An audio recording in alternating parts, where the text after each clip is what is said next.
अभिवादन, जय मसीह अथवा शालोम पनि भन्न चाहन्छु। आज हामी दोस्रो भागमा छौँ। दोस्रो भागमा 5 जिम्मेवार पतिहरूको विषयमा आज हामीले सुन्दैछौँ। 1 नम्बरमा म ढिलो नगरिकन म जान चाहन्छु। 1 नम्बरमा 5 वटा जिम्मेवार पतिको बीचमा मैले मोसालाई भेट्टाएको छु। अनि मोसाको विषयबाट हामी हेरौँ के मोसा आफ्नो पत्नीप्रति जिम्मेवार थिए, आफ्नो परिवारप्रति जिम्मेवार थिए वा थिएनन् भन्ने विषयमा हामीले आज वचनबाट सुन्नेछौँ। गन्तीको 12 अध्याय तपाईँले खोल्न सक्नुहुन्छ। गन्तीको 12 अध्यायमा एउटा घटना घटेको छ। त्यो घटनाबाट हामी अन्दाजा लगाउन सक्छौँ कि मोसा जिम्मेवार व्यक्ति थिए कि थिएनन् अथवा असल पति थिए कि थिएनन्। मोसाकी कुशी पत्नीको कारणले मिरियम र हारुन मोसाको विरुद्धमा बोल्न लागे, किनभने तिनले कुशी पत्नी ल्याएका थिए। तिनीहरूले भने के परमप्रभुले केवल मोसाद्वारा मात्र कुरा गर्नुभएको छ र के उहाँले हामीद्वारा पनि कुरा गर्नुभएको छैन र? अनि परमप्रभुले यो कुरा सुन्नुभयो। मोसा चाहिँ पृथ्वीभरिमा सबैभन्दा विनम्र व्यक्ति थिए। आमेन। म बिहान बर्गाटमा सबै पढेको थिएँ, समय नपुग्ला भनेर मैले यहाँसम्म मात्रै पढेँ। र मोसाको पक्का श्रीमतीको नाम हो सिपोरा। सिपोरा अमराम र योकेबेदबाट जन्मिएको सन्तान अब्राहम र सिपोरा दुवै श्रीमान श्रीमती थिए। श्रीमानभन्दा श्रीमती पहिल्यै नै प्रभुको राज्यमा गए र उनी एक्लो भए। उत्पत्ति 2 को 18 पद अनुसार हरेकलाई एउटा सहयोगी चाहिन्छ। यसकारण मोसाले कुशी पत्नी लिएर आएका छन् अथवा दोस्रो विवाह गरेका छन् उनले। अनि यो दोस्रो विवाहको कारणले गर्दा उनको घरमा भुइँचालो गयो अथवा उनको दाजु र उनको दिदीले उनलाई एकदमै कारबाही गरेको हामी देख्छौँ, एकदमै झारेको हामी देख्छौँ। यहाँनिर मिरियम र हारुनले के भनेका छन्? तपाईँ मात्र अगमवक्ता हुनुहुन्छ, तपाईँ मात्रै जान्ने हुनुहुन्छ, तपाईँले आफ्नो मनोमानी गर्ने, तपाईँले चाहिँ तपाईँसँग मात्रै परमेश्वर बोल्नुहुन्छ भनेर यहाँनिर भन्दै गर्दा परमेश्वरले भेटु नेपालमा बोलाउनुहुन्छ। त्यस पछाडि त्यहाँनिर परमेश्वरले भन्नुहुन्छ तिमीहरूको बिचमा कोही अगमवक्ता छ भने म त्यससँग दस्तरमा बोल्नेछु, कसैसँग सपनामा बोल्नेछु, तर मेरो दाससँग म त्यसो गर्दिनँ। मेरो दाससँग म गुप्त रीतिले होइन, म आम्ने सामने प्रष्ट बात गर्छु भनेर प्रभुले भन्नुभयो। अनि परमेश्वरले भेटु नेपालमा मिरियमलाई प्रहार गर्नुभयो र मिरियमको शरीर त्यति सुन्दर स्त्री कुरूप बन्न पुगिन् अथवा तिनको शरीरभरि कोरेकोर आयो र त्यहाँनिर ठुलो घटना घटेको हामी देख्छौँ। अब मैले भन्न खोजेको कुरा कुशी पत्नी भने लेखा छ, नाम खुलिएको छैन। कुशी पत्नी भन्ने बित्तिकै मैले तपाईँलाई अब सिकाउनु पर्छ मोसाको दोस्रो विवाह अहिले कुश भन्ने ठाउँ चाहिँ अफ्रिकाको इथियोपिया भन्ने ठाउँमा पर्छ। अहिलेको कुश, त्यो बेलाको कुश भनेको अहिलेको अफ्रिकाको साउथ अफ्रिकाको इथियोपिया भन्ने ठाउँमा पर्छ। र मोसाले अन्तर्जातीय विवाह गरेको पनि यो हामी यहाँ देख्छौँ, अन्तर्जातीय विवाह। अनि कुश देशका मानिसहरू इजरायली जस्तो उनीहरूको शरीरको ढाँचा हुँदैन। कुशीहरू अहिलेको इथियोपिया भनेको चाहिँ अफ्रिका भनेको काला जातिहरूको देश हो। अथवा हामीले यसरी अन्दाजा लगाउन सक्छौँ मोसाले एउटा छुट्टै खालको केटी विवाह गरेका थिए जोसँग रूप मिल्दैन थियो, विचार मिल्दैन थियो, अथवा हाम्रो बुझाइबाट है केही पनि मिल्दैन थियो, शारीरिक बनोटबाट पनि मिल्दैन थियो। मोसा एकदमै राम्रा चम्किला थिए भने कुशी पत्नी भनेको अन्दाजले म भन्न सक्छु कि कुशी व्यक्तिहरू प्राय काला हुन्छन् र उनले कालो वर्णको व्यक्तिलाई विवाह गरेर ल्याएका छन्, जसले गर्दा हारुन र मिरियममा तनाव आएको छ। अनि यो जातीय भेदभाव गरेको देखिन्छ, स्त्रीले स्त्रीलाई नै दमन गरेको हामी देख्छौँ समाजमा। यहाँनिर पनि कुशी पत्नी ल्याएको कारणले गर्दा मिरियम खरो रूपमा मोसालाई आफ्नो भाइलाई कारबाही गरेको देखिन्छ। तर त्यति बेला कुशीहरूलाई चाहिँ दास बनाएर नोक्कर बनाएर राखिन्थ्यो। सुन्नुहोस् है, इजरायलीहरूले त्यतिखेर कुश देशमा बसेका कोही पनि पुरुष वा स्त्रीहरूलाई दासको रूपमा, नोक्करको रूपमा ल्याएर घरमा काम गराउँथे। त्यस्तो व्यक्तिलाई तपाईँले बिहा गर्ने, रूप रङ नमिल्ने व्यक्तिलाई तपाईँले बिहा गर्ने भनेर चाहिँ यहाँनिर चाहिँ एकदमै केरकार गरेको हामी देख्छौँ। र त्यो स्त्रीप्रति सबै खनिए, तर मोसाले त्यसको खण्डन गरेनन्। बरु आदरणीय तरिकाले त्यो कुशी स्त्रीलाई उनले व्यवहार गरे। आफ्नो दाइको कुरा, आफ्नो दिदीले भनेको कुरालाई सुनेर आफ्नो पत्नीलाई गाली गरेनन्, कराएनन्, बरु उनले आफ्नो पत्नीलाई सम्मान दिए र उनले अन्तर्जातीय विवाह पनि गरे। म के भन्न चाहन्छु, मोसासँग परमेश्वर आम्ने सामने बात गर्नुहुन्थ्यो भने पक्कै पनि परमेश्वरबाट अनुमति लिएर विवाह गरेको हुनुपर्छ मोसाले। तर परमेश्वरको यति ठुलो दासलाई मिरियम र हारूनले यति ठुलो कडा व्यवहार गर्दा परमेश्वर रिसाउनु भएको छ। र म तपाईलाई के भन्न चाहन्छु भने उनले ल्याइतेको रूपमा विवाह गरे। दुईटा बिहा हुन्छ, ल्याइते र ब्याइते भनेको। ब्याइते भनेको बिहा गरेर ल्याएको, ल्याइते भनेको त्यतिकै लिएर आएको, मन्जुरी गरेर लिएर आएको। हुन त अरू शास्त्रमा 8 प्रकारका विवाह हुन्छ भनेर भन्छ अरू शास्त्रमा, म त्यता पनि गइन। र ल्याइतेको रूपमा उनले स्वीकार गरे र अन्तर्जातीय पनि विवाह गरे र आफ्नो पत्नीप्रति मोसा एकदमै जिम्मेवार बने। कतिको बानी हुन्छ नि, कुटुम्बले भन्यो भनेर, आफन्तले भन्यो भनेर चाहिँ आफ्नो पत्नीलाई कराउने, हिर्काउने, निक्लेर जा भन्ने, हैन? त्यो प्रकारको व्यवहार यिनले देखाएन। यिनले आफ्नो रूपरङ नमिल्ने भए तापनि परमेश्वरले बिहा गर भनेर पक्कै पनि भन्नुभएको हो जस्तो मलाई लाग्छ। किनकि यहाँ लेखिएको छैन। मैले त्यत्रो आम्ने सामने कुरा गर्ने व्यक्तिले यति ठुलो डिसिजन त्यतिकै आफै लिएको छैन मेरो बुझाइबाट। परमेश्वरले नै विवाह गर्ने सल्लाह दिनुभएको छ, फलाना व्यक्तिलाई विवाह गर भनेर सल्लाह दिनुभएको छ, यसकारण उनले विवाह गरेका छन्। र विवाह गरेर ल्याएपछि दुवैजना खनिए। त्यस पछाडि ती खनिए तापनि तिनले आफ्नो दाजुको गलत कुरालाई, आफ्नो दिदीको गलत कुरालाई सुनेर आफ्नो भर्खरै ल्याएको पत्नीप्रति कुव्यवहार गरेनन्। बरु उनलाई सम्मान दिए, आदर दिए, इज्जत दिए र उनीप्रति जिम्मेवार बने। र कुशी पत्नीलाई त्यसपछि यो विषयमा बाइबलमा हुन्छ, मलाई लाग्छ कुशी पत्नीलाई उनले राम्रोसँग सम्मानका साथ आफ्नो पत्नीलाई आफूले पतिको हक र अधिकार दिएको हामी पाउँछौँ। गएको हप्ता हामीले हेरेका थियौँ नि, अब्रामले आफ्नो पत्नी अभिमेलेकलाई बुझाएर यिनी त मेरो बहिनी हुन्, लैजानुस् भनेर सरल तरिकाले पठाइदिएका थिए आफ्नो मृत्यु हुन्छ भनेर। तर यहाँ मोसालाई यति धेरै घरबाट तनाव आएको छ, कराएका छन्, तर ती कराएको कुरालाई उनले सुनेर आफ्नो पत्नीप्रति कुव्यवहार गरेका छैनन् र उनले आफ्नो पत्नीलाई अत्यन्तै ठुलो सम्मान र वास्ता गरेको हामी देख्छौँ। उनको पहिलो पत्नी सिपोरासँग पनि उनी झगडा गरेको हामी देख्दैनौँ। प्राय श्रीमतीको कुरा उनले सुनेको कुरा, श्रीमतीप्रति जवाबदेही भएको कुरा पनि हामीलाई बाइबलले बताउँदछ। यसकारण मैले आज 5 जिम्मेवार पतिको पहिलो नम्बरमा मैले मोसालाई राखेको छु। किन भन्दा मोसा एकदमै विनम्र व्यक्ति थिए भनेर अघि हामीले पढ्यौँ र उनी एकदमै विनम्र भइसकेका थिए। उनको घमण्ड टुटिसकेको थियो।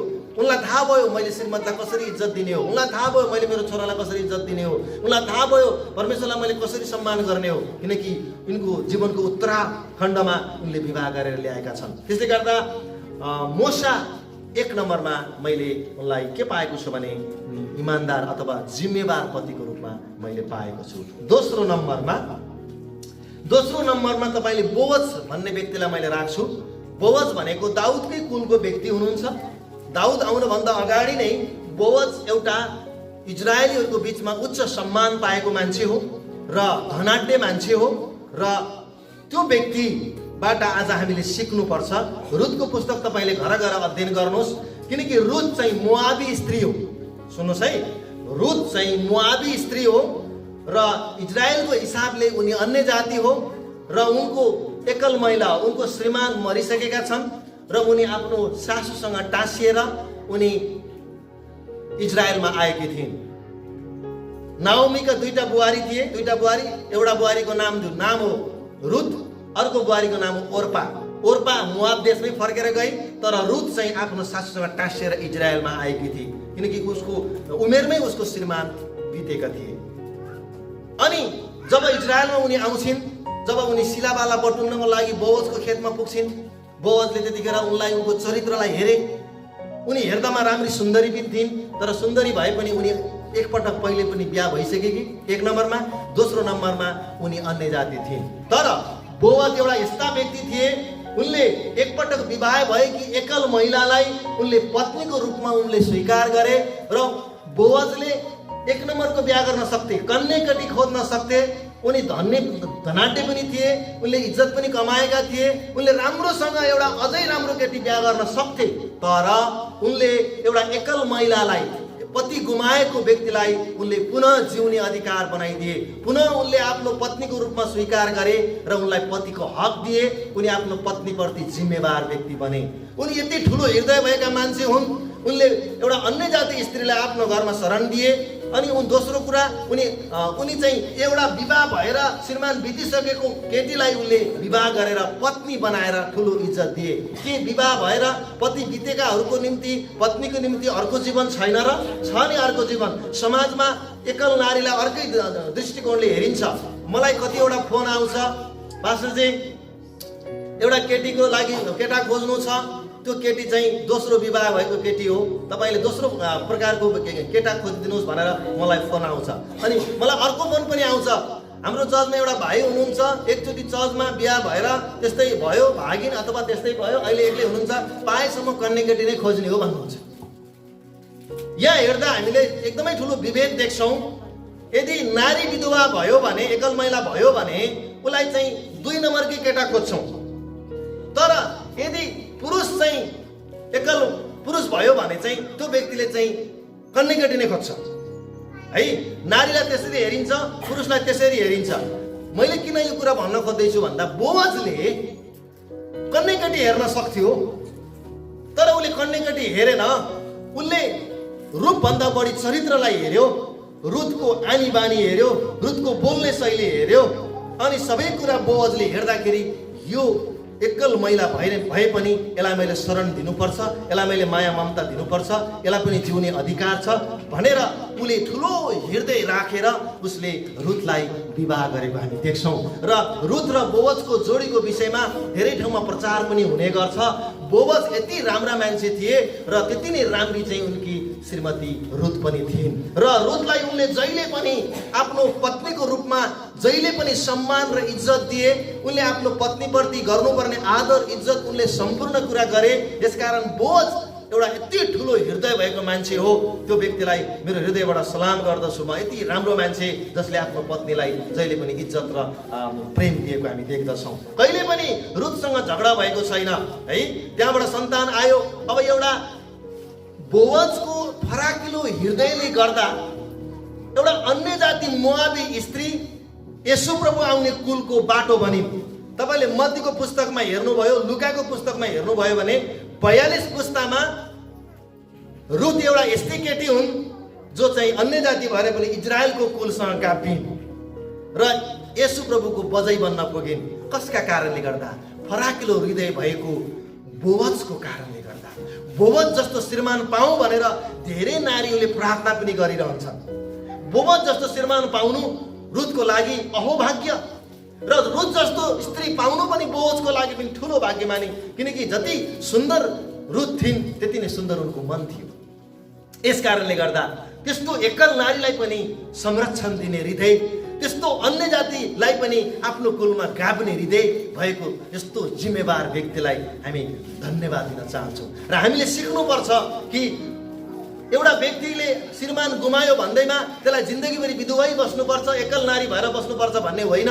त्यसलाई फराकिलो हृदय बनाएर यदि ऊ राम्रो छ, ठिक चरित्रको छ भने उसलाई हामीले स्वीकार पनि गर्नुपर्छ भन्ने कुरा हामीले बोअजको जीवनबाट पाउँछौँ। यो कुरा तपाईँले बोअजको जीवनमा रुथको पुस्तकमा पाउनुहुन्छ। त्यसले अझै एउटा कुरा म बताइदिन चाहन्छु। बोअजले रुथलाई देखाएको प्रेमले येशूले अन्य जातिलाई देखाउने प्रेमको कुरा सङ्केत गर्दछ। येशूले इजरायलीहरूलाई मात्रै प्रेम गर्नु भएन, उहाँले अन्य जातिहरूलाई पनि प्रेम गर्नुभयो। बोअजले इजरायली केटीलाई बिहा गरेन, बोअजले अन्य जाति केटीलाई पनि शरण दिन पुग्यो। अनि यसले चाहिँ येशू प्रभुले अन्य जातिलाई गरिने प्रेमको कुराहरू हामीले सुन्न पाउँछौँ। त्यसकारण हामीले बोअज र रुथको जोडीको विषयमा हामीले भन्नुपर्दा बोअज 5 जिम्मेवार पतिमध्येका दोस्रो नम्बरमा मैले राखेको छु। तेस्रो नम्बर म छिटो जान चाहन्छु। तेस्रो नम्बरमा एल्काना। एल्काना भनेको को? प्राय हामीलाई थाहा छैन एल्काना भनेको, किन हामी बाइबल पढ्दैनौँ। बाइबल पढ्नु भएन भने मैले भनेको कुरा बुझ्न तपाईँले सक्नुहुन्न। मैले भनेको कुरा बुझ्न पनि तपाईँले बाइबल पढ्नै पर्छ। एल्काना भनेको चाहिँ दुईटी श्रीमतीको श्रीमान हुने नि। यिनको श्रीमतीको नाम हो पनिन्ना र हन्ना, जो समुएलको बाउ। पहिलो समुएलको पुस्तकमा तपाईँले यो घटना पढ्न पाउनुहुन्छ। र एउटा एल्कानाको विषयमा यस्तो तपाईँले कुरा पढ्न पाउनुहुन्छ कि एल्कानाको 2टा श्रीमती थिए, पनिन्ना र हन्ना। पनिन्नाको सन्तान धेरै थियो जन्मिएका धेरै थिए, तर हन्नाको कोख चाहिँ परमेश्वरले बन्द गरिदिनु भएको थियो। यसकारण उनको सौताले उनलाई यति रुवाउँथी, उनलाई यति चिड्याउँथी कि थरथरी आँसु भएपछि मात्रै बल्ल त्यसलाई छोड्थी। त्यति धेरै त बाजी स्त्री, त मेरो सौता, त रुखो जमिन, यानि कि थुप्रै गालीहरू चाहिँ उसको सौताले गर्ने गर्थी। यति धेरै रुन्थी, तर प्रभुलाई धन्यवाद होस्, सौता भए तापनि उसको श्रीमान ठिक थियो। मलाई लाग्छ एल्कानाले सन्तान नभएको कारणले गर्दा उसले दोस्रो विवाह गरेको छ। दोस्रो विवाह गरिसकेपछि मलाई लाग्छ हन्ना पहिली श्रीमती हुनुपर्छ र दोस्रो चाहिँ पनिन्ना हुनुपर्छ। किन भन्दा पहिलो श्रीमतीबाट कुनै बच्चा जन्मिएको देखिँदैन, यसकारण उनले दुईटा श्रीमती राखेको हामी देख्छौँ। अनि उनको श्रीमान सौता बेठिक भए तापनि उनको श्रीमान ठिक थिए। त्यही भएर मैले 5 जिम्मेवार श्रीमान मध्ये एल्कानालाई रोजेको छु। तपाईँले म पढिदिन्छु तपाईँलाई बलिदान 4 पदबाट। बलिदान चढाएको दिन एल्कानाले आफ्नी पत्नी पनिन्ना र यिनका सबै छोराछोरीहरूलाई भेटीको भाग दिन्थे, तर हन्नालाई दोब्बर भाग दिन्थे, किनभने एल्कानाले तिनलाई प्रेम गरे र परमप्रभुले तिनको गर्भ रोक्नु भएको थियो। अब तलपट्टिमा 7 मा पढ्छु। साल यस्तो हुन्थ्यो जब हन्ना परमप्रभुको भवनमा जान्थिन्, तिनकी सौताले तिनलाई रुवाएर नखाने बनाउन्जेल इख्याउँथिन्। तिनका पति एल्कानाले तिनलाई भन्थे, हन्ना तिमी किन रोइरहेछौ र केही पनि खाँदिनौ? तिमी किन यति दुखी छौ? के म तिम्रो निम्ति 10 जना छोराहरू भन्दा पनि बढ्ता छैन र? आमेन। वाव, यस्तो श्रीमान चाहिन्छ प्रिय। यस्तो श्रीमान जो सौता भएर पनि दुईटा श्रीमतीलाई ठिकसँग राख्न सक्ने कुरा हामीले एल्कानाबाट सिक्नुपर्छ। याद गर्नुहोस्, उनले एउटालाई काखा र एउटालाई पाखा गरेका छैनन्। उनले आफ्नो श्रीमतीलाई सौताले चिडाए तापनि, सौताले आलोचना गरे तापनि, रुवाए तापनि श्रीमानले आएर भन्छन्, नर्यौ, दुखित नहौ, के म तिम्रो निम्ति 10 जना छोरा बराबर पाए जस्तो छैन र भनेर एल्कानाले कति ठुलो ढाडस, कति ठुलो इज्जत, कति ठुलो प्रेम देखाएको हामी देख्छौँ। याद गर्नुहोस्, हाम्रो समाजमा यदि कसैले 2वटा विवाह गरिहाल्यो भने एउटालाई प्यार गर्छ, अर्कोलाई टाढा राख्छ। यस्तो संसारमा धेरै कम मान्छे छन् जसले दुईटी श्रीमतीलाई पनि ठिक तरिकाले राख्न सकोस्। धेरै कम व्यक्ति छन्। तर एल्कानाले आफ्नो दुईटी श्रीमतीलाई ठिक तरिकाले जिम्मेवारी दिएका थिए। अझै दोब्बर भाग दिन्थे अरे, तर हन्नालाई दोब्बर भाग दिन्थे, किनभने एल्कानाले तिनलाई प्रेम गरे। भनेको मतलब उनले हन्नालाई बढी प्रेम गर्ने र पनिन्नालाई कम प्रेम गर्ने त्यसो गरेनन्। उनी हन्नाप्रति पनि जिम्मेवारी भएको देखिन्छ, उनी पनिन्नाप्रति पनि जिम्मेवार भएको देखिन्छ। त्यसकारण उनले दुईटा विवाह गर्ने, बाइबलले दुईटा विवाह गर्ने सल्लाह दिन्न नयाँ करारमा। पुरानो करारमा त सुलेमानले हामीले हेरिहाल्यो, 1000 श्रीमती त गएको हप्ता हामीले हेरेकै थियौँ है। अनि एल्कानालाई म धेरै धन्यवाद दिन चाहन्छु। उनको जीवनबाट हामीले सिक्नुपर्छ। सकभर दुईटा बिहा गर्न नपरोस्। यदि दुईटै बिहा गर्न पर्यो, बाध्यतावश पर्यो भने उसले कसैलाई काखा र कसैलाई पाखा नगरोस् है। र एल्काना जस्तो श्रीमान पाउनु हरेक स्त्रीहरूको लागि सौभाग्यको कुरा हो। बोअज जस्तो श्रीमान पाउनु सबैको निम्ति सौभाग्यको कुरा हो। तपाईँले प्रार्थना गर्दा, तपाईँ भर्खर विवाहको प्रक्रियामा जाँदै हुनुहुन्छ भने बाइबलमा तपाईँले भन्नुहोस्, प्रभु मलाई मोसा जस्तो श्रीमान जुटाउनुहोस्। भन्नुहोस्, प्रभु मलाई बोअज जस्तो श्रीमान, उच्च स्वाभिमान भएको श्रीमान मलाई दिनुहोस्। भन्नुहोस्, मलाई एल्काना जस्तो प्रेम गर्ने श्रीमान मलाई जुटाइदिनुहोस् भनेर भन्नुहोस्। अनि तपाईँलाई परमेश्वरले त्यसरी जुटाउनुहुन्छ। त्यसकारण अर्को पत्नी साथमा हुँदा पनि हन्नालाई उनले वास्ता र माया गरिरहेको देख्छौँ, तर दुईटी श्रीमती भए पनि उनले यति धेरै वास्ता गरेका हामी देख्छौँ। मैले एउटा गीत मलाई कण्ठ छ, म तपाईँलाई गाइदिन्छु। हाम्रो नेपाली समाजमा दुईटी श्रीमती बिहा गर्दाखेरि एउटा उदाहरण पनि, एउटा के भन्छ उखान पनि छ, 2 जोइकी पोइ कुना पसी रोइ भन्ने पनि उखान छ है। दुईटा जोइको पोइ भयो भने चाहिँ मलाई राजुभाइले यस विषयमा अलि बताउनु भएको थियो, कति पीडा हुँदो रहेछ भनेर उहाँले मलाई सेयर गर्नुभएको थियो। के दुईटा श्रीमती हुँदाखेरि चाहिँ कस्तो हुँदो रहेछ भन्ने कुरा चाहिँ मलाई अनुभव त छैन, अनुभव गर्न नपरोस् होइन, त गर्नुपर्ने कुरा पनि होइन। तर मैले अनुभव सुन्ने मौका चाहिँ पाएँ कि बडा दर्दनाक हुँदो रहेछ, तपाईँलाई भन्न पनि मिल्दैन। फेरि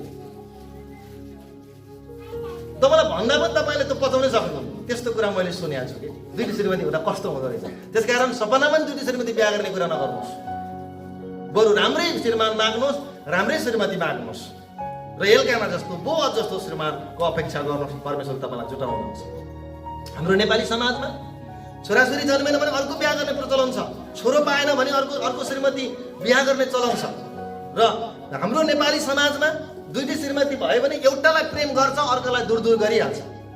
अनि मैले एउटा गीत सुनेको थिएँ कि म तपाईँलाई गाएर सुनाइदिन्छु। यो सायद मैले यसको सिनेमा मैले बिर्सेँ, यो सिनेमा मैले हेरेको छु। यसमा दीपक राजगिरीले चाहिँ रोल गर्नु भएको छ। जेठीलाई आमैले खोजेको, कान्छीलाई आफैले रोजेको, जेठी नानी आमा कि प्यारी, कान्छी बुढी बुढाको प्यारी, राम्री खोजेको कर्मैमा रहेछ मेरो दुईटी लेखेको, कर्मैमा रहेछ मेरो दुईटी लेखेको भनेर गीत गाएको थियो कि मलाई त्यो गीत पनि कण्ठ भयो। अथवा जुन कुरा सुने मेरो दिमागमा कण्ठ पनि भइ पनि हाल्छ। प्रभुलाई धन्यवाद मेमोराइजको लागि। यहाँ जेठीलाई आमाले रोजेको अरे अनि कान्छीलाई चाहिँ आफैले खोजेको अरे भनेको मतलब यो गीतले के भन्न खोजिरहेको छ भन्दा जेठीलाई मैले माया गर्न पर्दैन, त्यो आमाले खोजे हो। मैले कान्छीलाई प्रेम गरेको भनेर यो गीतले भन्छ है। मैले किन यो गीत गाएँ भन्दा एल्कानाको पनि दुईटै श्रीमती थियो, तर यो गीतै जस्तो चाहिँ एल्कानाले गर्दैन थियो के। एल्कानाले चाहिँ तिमीलाई चाहिँ आमाले खोजेको, मलाई तिमीलाई चाहिँ मैले खोजेको, तिमी चाहिँ मेरी प्यारी हौ, तिमी चाहिँ होइनौ भनेर भन्दैन एल्कानाले। एल्कानाले तिम्रो लागि म 10 जना छोरा जस्तो छैन र कति ठुलो ढाडस हेर्नुहोस् त। एकचोटि हामी ताली बजाएर प्रभुलाई धन्यवाद दिन्छौँ। कति राम्रो यस्तो श्रीमान हामीले पाउनुपर्छ। प्रभुलाई हामी धन्यवाद दिन्छौँ। यस्तो श्रीमान हरेक नारीलाई परोस् जो कि तिमी किन रुन्छौ, तिम्रो म छु, 10 जना छोरा बराबर म छु। कस्तो ठुलो सम्मान हो। यस्तो श्रीमानलाई मैले जिम्मेवार श्रीमानको रूपमा लिएको छु प्रिय। त्यसले गर्दा प्रार्थना गर्दा तपाईँले भन्नुहोस्, प्रभु मलाई यस्तो प्रकारको मलाई श्रीमान दिनुहोस्, यस्तो प्रकारको मलाई श्रीमती दिनुहोस्। त्यसकारण मैले एल्कानालाई मैले तेस्रो नम्बरमा जिम्मेवार श्रीमानको रूपमा लिएको छु। चौथो नम्बरमा मैले लिएको छु पल्ती भन्ने एकजना व्यक्तिलाई, पल्तियल पनि भनिन्छ। यो कुरा दोस्रो समुएल 3 अध्यायमा तपाईँले यो घटना पढ्न पाउनुहुन्छ।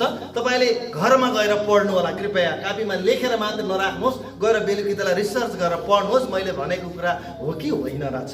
अनि म तपाईँलाई पल्ती र मिकलको विषयमा म कुरा गर्न चाहन्छु। मिकल साउलका छोरी हुन् र साउलले दाउदसँग बाचामा मिकललाई बिहा गरेर दिएका हुन्। दाउदले युद्ध जितेको कारणले गर्दा साउलले आफ्नो छोरीलाई बाचामा हारेको कारणले गर्दा मिकललाई उनले विवाह गरेर दिएका थिए। तर पछि मिकल आफ्नै माइतीमा बस्न थालिन्। त्यसपछि पल्ती भन्ने व्यक्तिसँग उनको मगनी भयो र उनको विवाह भयो। र त्यो मगनी भइसकेपछि एउटा यस्तो घटना घट्छ कि दाउदसँग बाचामा हारेको अनि अब्नेर भन्ने एकजना व्यक्ति सेनापति हुन्, जसले चाहिँ त्यो श्रीमती फर्काइदे भनेर भनिरहन्छ। अब यस्तो घडीमा कस्तो मनमा दुःख हुन्छ होला। दोस्रो समुएल 3 अध्यायको 16 पद एकजनाले छिटो गरी पढ्नुहोस् त। दोस्रो समुएल 3 अध्यायको 16 पदमा अब्नेरले के भन्छन् ल।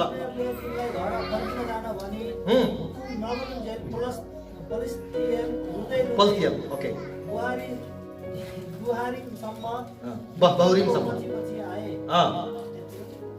त्यति नै हो। ल धेरै धन्यवाद अध्ययनको लागि।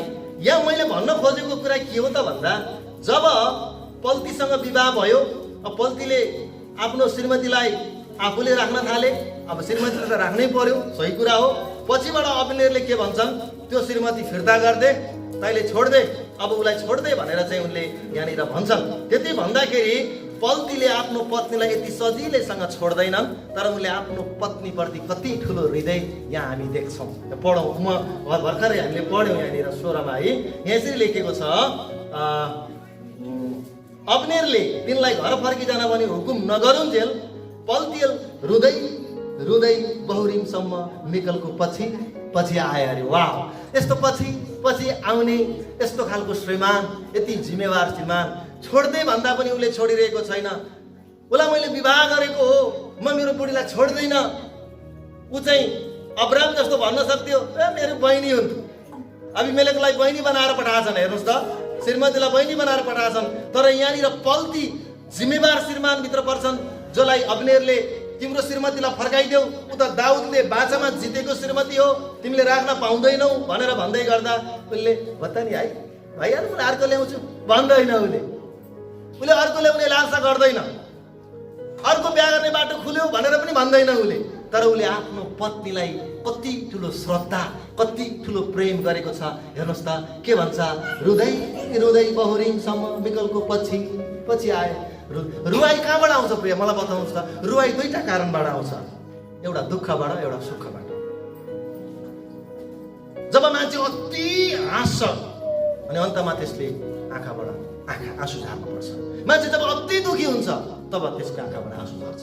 यहाँनिर पल्तियलको आँखाबाट धरी आँसु चुकेको छ। के का लागि आँसु चुकेको होला? प्रेमबाट आँसु चुकेको छ। मेरो श्रीमती मैले गुमाउनु पर्ने भयो, मेरो प्राणभन्दा प्यारीलाई मैले गुमाउनु पर्ने भयो, म कदापि गुमाउन सक्दिनँ। मेरो श्रीमती मेरै हुनुपर्छ, म श्रीमतीप्रति जिम्मेवार हुनुपर्छ, मैले छोड्नु हुँदैन। उनी बहुरिम भन्ने ठाउँसम्म निरन्तर रुँदै रुँदै उसलाई अरूले लिएर जाँदैछ। पछि पछि पछि पछि उनी आफ्नो श्रीमती पाउने आशामा पछि जान्छन्। यस्तो श्रीमानहरू पाइँदैन धेरै। अहिलेका श्रीमानले त गए जा अर्को ल्याउँछु, गए जा मेरो लागि अर्को बाटो खोल्छ। अलरेडी मेरो उता मोबाइलमा फेसबुकमा चक्कर चलिरहेछ, मेरो लागि बाटो खोल्छ होइन सुमन भाइ, होइन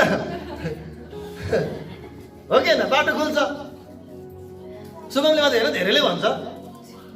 त मैले त्यस्तो त भनेको छैन, मैले भन्दा नि भन्दिनँ। कोही कोहीले भन्छ आजकल सबै लभ पारिदिने काम चाहिँ फेसबुकले गर्दो रहेछ।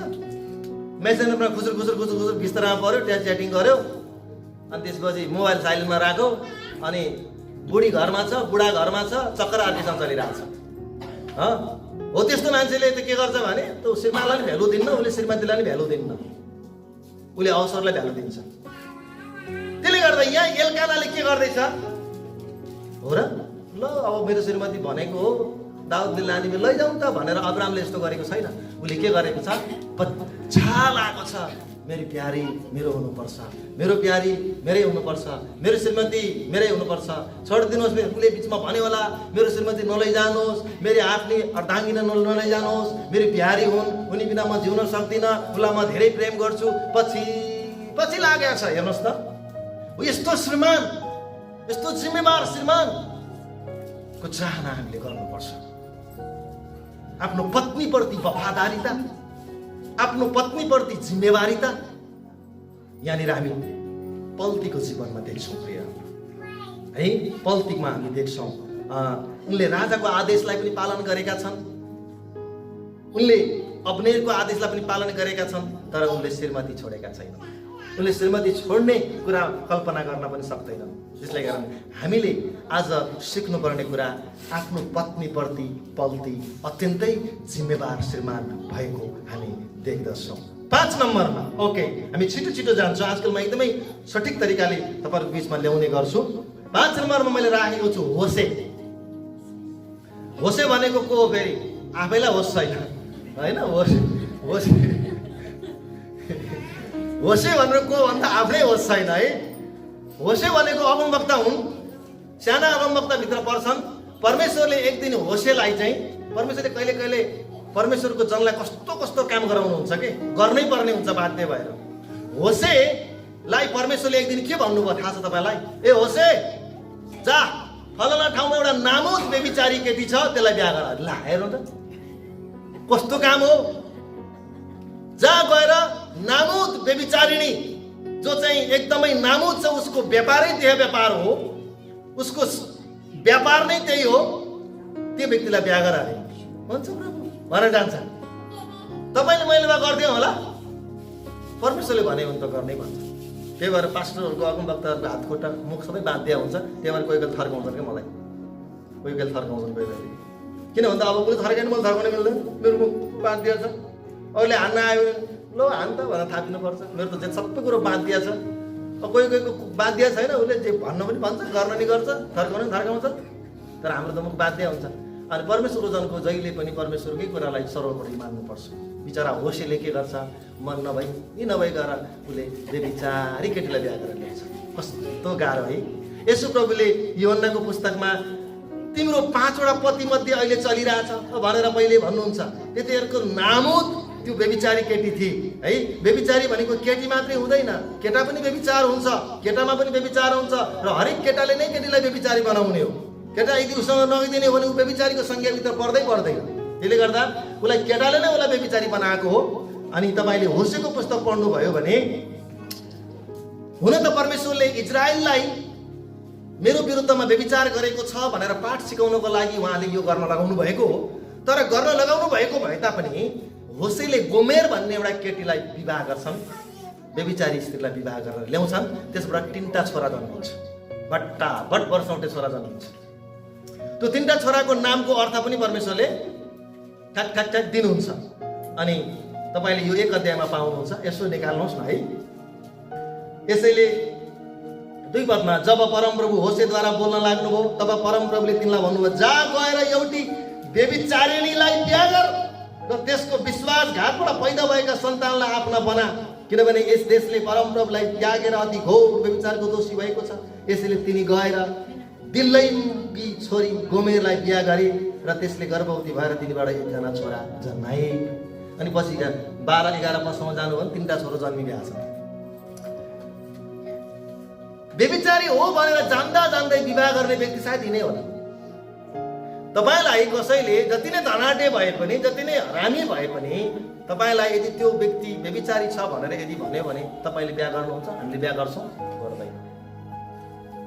तर पनि होसेले गोमेरलाई सहर्ष स्वीकार गर्छन्, छोरा जन्मिन्छन्, त्यसपछि इज्जत पनि दिन्छन्, माया पनि दिन्छन्, जिम्मेवारी पनि दिन्छन्। यस्तो श्रीमान पाउनु हाम्रो लागि ठुलो कुरा हो। बरु गोमेर होसेप्रति जिम्मेवारी थिएन, तर होसे आफ्नी पत्नीप्रति जिम्मेवारी थिए। हामीले यिनको जीवनबाट सिक्नुपर्ने कुरा के हो त भन्दा, पहिलो कुरा उनले व्यभिचारी हो भनेर पनि उनले स्वीकार गरेर पनि उनले आफ्नो पत्नीलाई आफ्नो माया र ममता दिए। मलाई लाग्छ गोमेरले होसेले दिएको जिम्मेवारी उनले पुरा गरिनन्, बाइबलले बताउँदैन। तर होसे चाहिँ अत्यन्तै जिम्मेवार भएको हामी देख्दछौँ। कतिपयको जीवनमा आफ्नो श्रीमान र आफ्नो श्रीमतीप्रति यस्ता घटनाहरू घट्दाखेरि हामी पनि कहिले कहिले होसेको लाइनमा उभिएर हामीले क्षमा दिन पनि सक्नुपर्छ। मलाई राजुभाइले एकचोटि म आज राजुभाइलाई धन्यवाद पनि दिएँ। उहाँको श्रीमती व्यभिचारमा फस्नुभयो परपुरुषसँग। अनि मैले उहाँलाई सम्झाएँ, विदेशमा हुनुहुन्थ्यो। अनि विदेशमा हुँदाखेरि भाइ ठिकै छ, पश्चातापी हुन्छ भने हामीले एकचोटि क्षमा दिनुपर्छ भनेर मैले सम्झाएँ। भाइले फराकिलो हृदय बनाएर हुन्छ दाइ म क्षमा गरिदिन्छु, अब घर आएर सम्हालेर बस्न लगाउनुहोस् भनेर भन्नुभयो। अनि मैले उसलाई त्यो कुरा बताएँ, तर त्यो केटी राम्रोसँग जिम्मेवार भएर बस्न सकिन। तर राजुभाइले यति ठुलो कुरालाई उहाँले यति सरल तरिकाले सहर्ष स्वीकार गरेर हुन्छ त नि म क्षमा दिन्छु भनेर क्षमा दिन राजी हुनुभयो। आज कतिवटा पति र कतिवटा पत्नीहरूले यस्तै बाटोबाट गुज्रेर जानु परेको छ।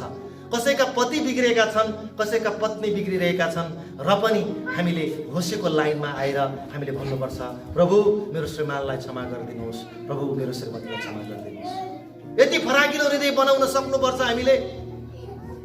अरू कसैले मलाई भन्दै थियो मेरो श्रीमानबाट यस्तो भयो, म अब मेरो श्रीमानसँग बस्न सक्दिनँ भनेर एकजनाले भन्नुभयो।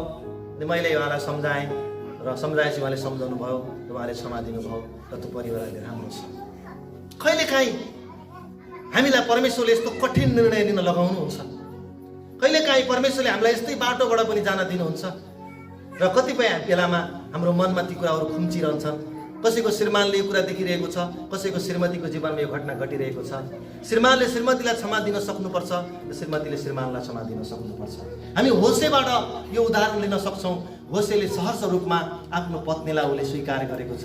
3 अध्याय एकचोटि खोल्नुहोस् त। 3 अध्याय माथि शीर्षकमा हेर्नुहोस् त, पत्नीसँगको होसेको मिलाप।